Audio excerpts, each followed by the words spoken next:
Hey y'all. So, if you don't know, I am a history nerd. That is my thing. I'm also a history educator.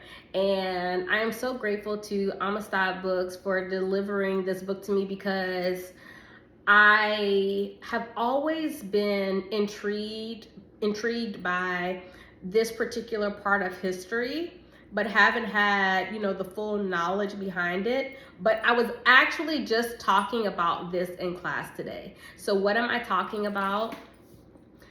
The survivors of the Clotilda. This is by Dr. Hannah Durkin.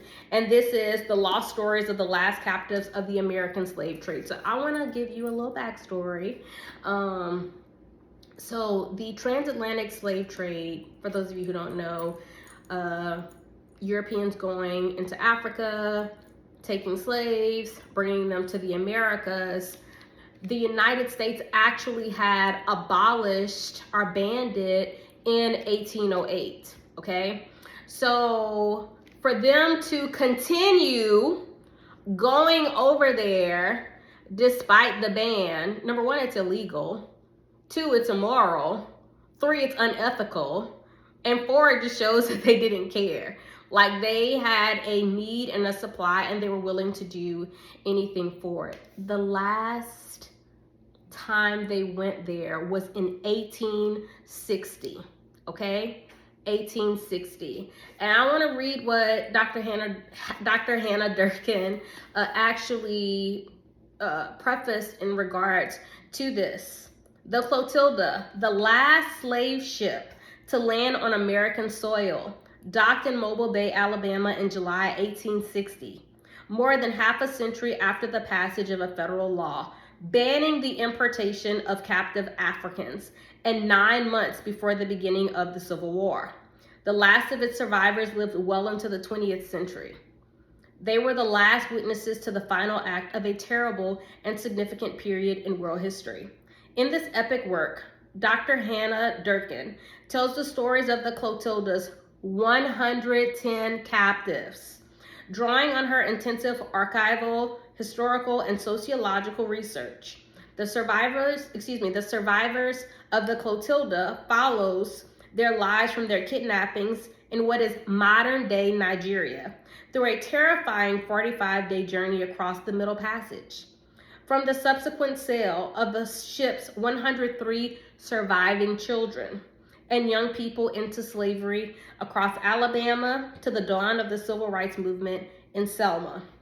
From the foundation of the all-black African town, later Africatown, in northern Mobile, an inspiration for writers of the Harlem Renaissance, including Zora Neale Hurston, to the foundation of the quilting community of Gee's Bend, a black artistic circle whose cultural influence remains enormous. I can't talk today.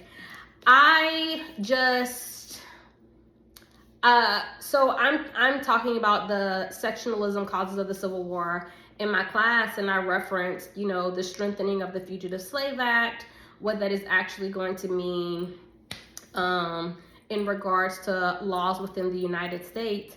And yes, they're still going to Africa about 10 years before the Clotilda actually happens, which is why I had referenced it. But for many people, I don't think we realize that people living into the 20th century being able to tell stories of being on a slave ship is absolutely insane, especially when it was something that had been abolished in 1808, like something that shouldn't even have been occurring.